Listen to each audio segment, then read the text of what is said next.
Hi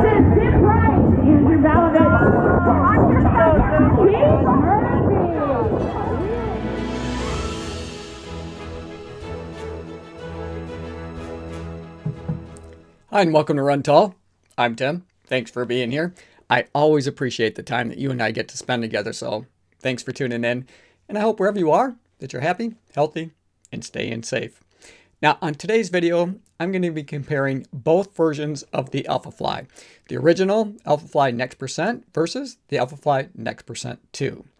And the reason I want to focus on those two shoes is I have over 150 miles in each of them. Really, it's up around 250 kilometers, so I put a lot of miles in these, and I used them both almost exclusively to train for the Detroit Marathon that I completed last weekend. So for the last 16 weeks, I've been running in both of those shoes and using them as daily trainers. So I took them out on easy runs, recovery runs, the long run, and I did all my speed work in them. So I wanted to look at the durability. So we're going to focus on how the uppers are holding up, how the midsole is holding up, what the ride is like, and why I chose shoes that I did to complete the Detroit Marathon in. Oh, but before I get into it too far, I do want to get a disclosure out of the way. I did purchase both of these shoes with my own money. So you're getting my complete, honest opinion. Now they retail for $275 US, but I did pick up the original version on sale when they released version 2 for $204. Now there is a slight difference in the weight. Version 2 is a little bit heavier. Version 1 comes in at 205 grams or 7.3 ounces, while version 2 is just about a half ounce heavier. They come in at 220 grams or 7.8 ounces. And the weight of these shoes that I'm reporting to you is for a US men's size 9, which is what I wear on my scales. Now they both have the same tech, but it's configured a little bit differently in the midsole. They both have 40 millimeter stack height of ZoomX foam in the heel. Version 1 has a 4 millimeter offset from the heel to the toe. Version 2 has an 8 millimeter offset from the heel to the toe. They both have ZoomX foam with a carbon fiber plate embedded within that foam, and both have air units up in the forefoot of the shoe. If you're new to the channel, welcome to the Run Tall family. I'm really glad you're here and you found us on YouTube. Now I post running shoe reviews, comparisons, and shoe battles weekly, but I also like to post a lot of other videos that are related to running as well, like gear and headphones, earbuds. So if you enjoy watching running shoe reviews and other videos that are related to running, be sure to subscribe to the channel and don't forget to click the notification bell so you'll be notified each time that I upload new content. So let's just jump in. We'll talk about the durability of the upper on each of these. So we have Atom Knit versus Atom Knit 2.0. The difference being with the second version of this shoe, they steamed and stretched that Atom Knit material so they could use a little bit less of it, create a bit more airflow. Honestly, I didn't notice a big difference in terms of the airflow between both shoes or either shoe. It was really good on each of them. So plenty of airflow to keep your feet comfortable, especially on those long, hot runs during the summer months. In terms of durability, they're both holding up extremely well. I didn't have any issues in terms of ripping. I haven't had any kind of signs of tears. So over the last 150 miles or 250 kilometers, I think that the uppers are very durable. The only issue that I did have was with the original version of the shoe. The lacing system is slightly different. So you just have lace holes there because it's a booty construction. And the more that I wore those shoes, so the more miles I put into them, the more I had to cinch that down. So I felt like I was getting a little bit of stretch, especially around those lace holes. And while both uppers are very durable with no visible signs of excessive wear anywhere on the uppers, that doesn't mean that they were comfortable right out of the box because I did have issues in comfort for both shoes. It took me a little while to really learn to run in them, but also for my feet to adapt to the shoes. And initially, I thought because they were getting a bit more comfortable over time that the Atom Knit material on each of the shoes might have been loosening up a little bit to give me a little more comfort because I had some hot spots in both of them.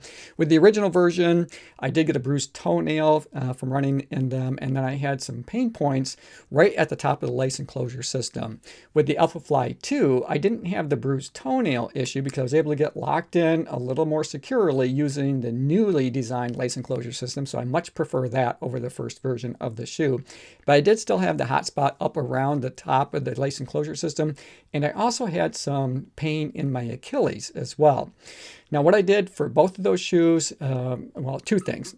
One is, like I said, I learned to run in those shoes. So I had to tie them typically multiple times before I go out for a run to make sure that I was getting locked in and secure the way that I needed to be.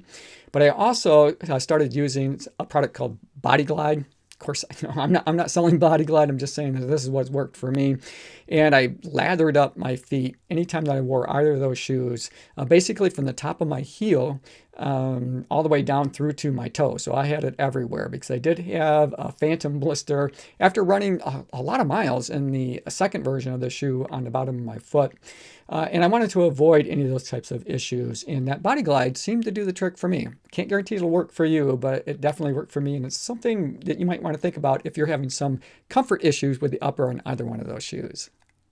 So let's move on. We'll talk about the durability of the midsole on each of these. And when I talk about the midsole, I'm also going to roll in a conversation about the outsole and how that's holding up.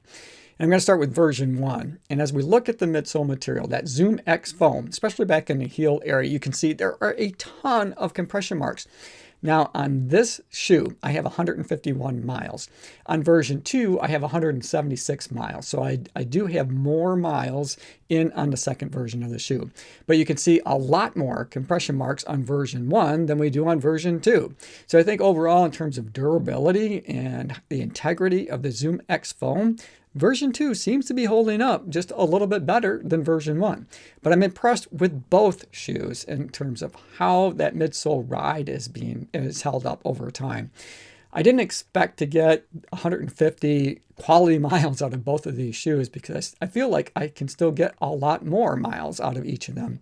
My prediction is I'll be able to train in these up to maybe 300 or 300 plus miles in each of them. So in terms of cost benefit, I do think we're getting a little bit more out of the AlphaFlys, and I'm going to compare it to the VaporFly, which is the other Nike super shoe that I enjoy so much. With those shoes, they pretty much went dead after 150 miles. I can still run in them, but they're noticeably less, I have a noticeably less performance in those shoes than I do in these. So because of that, I think the AlphaFly series, either whether you choose version 1 or version 2, you're getting a little bit more for your money than what you're getting out of the VaporFly Next% 2. Even though they cost more upfront, $275 is the retail price for either of those shoes versus $250. You're getting more miles, more quality miles out of those. So I think you're getting a bigger bang for your buck in the AlphaFly series than you do in the VaporFly Next% 2s. So let's flip these over and we'll take a look at the outsole material and see how that's holding up in each of these. Now with the original version of the shoe, as I flip these over, there are some definite signs of wear, and you can see where that outsole rubber material is even chewed up in a couple of places. But when I flip over the AlphaFly 2s, it's really difficult to find any signs of wear there at all. I don't see the same type of scuff marks anywhere on the outsole rubber material on those shoes. So overall, in terms of durability, I got to give it to the AlphaFly 2. The outsole material, and although Nike says it isn't rubber per se, it's still outsole rubber to me. And I think it's just holding up a little bit better. So my overall durability prediction for these two shoes is the AlphaFly 2 is a more durable shoe overall when it comes to the upper as well as to the midsole and even the outsole. So for the last 16 weeks, while I was training for the Detroit Marathon, I was kind of going back and forth between the top 3 Nike super shoes. And that included the VaporFly Next% 2, because I'd run a marathon in them before and I ran a good time, and the AlphaFly, either version 1 or version 2. And I was going back and forth throughout that 16-week period. At any given point in time, if you'd have asked me, I'd have probably given you a different answer from week to week to week. It wasn't until really the last 3 weeks that I had started to narrow the field down. And I eliminated the VaporFly Next% 2, which was a big surprise to me because I had bought a brand new pair that I was saving to run the Detroit Marathon, and so I had to have a fresh pair. But ultimately, it came down to impact protection. Now, I'm 56 years old, so I'm not getting any younger, and I'm prone to some injuries, especially up around my shins. I get shin splints. I know that's a generic term, but basically I get some inflammation around both the medial and lateral side of my shin, so running up and down both sides. And when it came to just overall impact protection, the AlphaFlies did a better job for me. So I found that, I wasn't in as much pain, if any, at all after doing a long run in those shoes, because I was definitely getting more protection when I struck the ground moving through my gait cycle than what I was getting in the VaporFly Next Percent 2. Not that I wasn't getting a lot in those. I was just getting more out of the AlphaFlies. So that eliminated the VaporFly Next Percent 2s, and it came down to either version 1 or version 2 of the AlphaFlies. And that last 2 weeks is what made up my mind for me. Now, both shoes I had some concerns with. I had concerns about getting another bruised toenail running in the original version, but I seem to have worked that issue out by cinching the laces down a little better, learning to run in them, and my feet really adapting to both of those shoes. So finally, I did decide to run in the original version, and that's because they outperformed the second version of the shoe.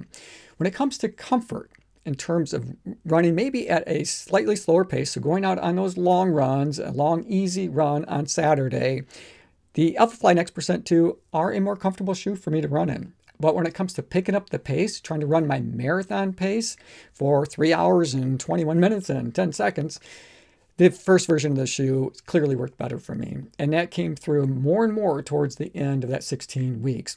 And the more that I was being promoted to run up on those air pods or those air units in the forefoot of the shoe, the more I was rewarded and the quicker I was going.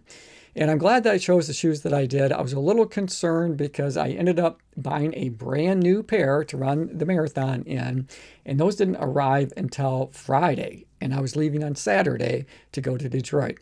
And so my big concern was, did the upper break in a little on the first version of the shoes that I had of those, and that's why they weren't bothering me so much to run in terms of comfort? Or did my feet adapt to the shoes? And so I took the new pair out on my shakeout run on Saturday before I headed out to Detroit. And lo and behold, the comfort was still there. So clearly my feet had somewhat adapted to the shoe and the shoe didn't adapt to my feet. But either way, they were a comfortable run, and I'm glad that I picked those up to run on race day. Because even when I got to mile 24, and this was the big factor for me, when I got to mile 24, my legs were tired and I was still pushing to try to keep my cadence up, keep my legs turning over. And I felt like I was getting a little bit more help from the original version of the shoe when I got to those later miles. And I was able to kind of maintain my pace, getting me across through to the finish line. Hey, so that's it. I hope you guys enjoyed this video. I definitely enjoyed making it for you. As always, run tall, run strong, be kind to one another. Thanks for watching, and we'll see you next time right here on Run Tall with Tim. Like a miracle.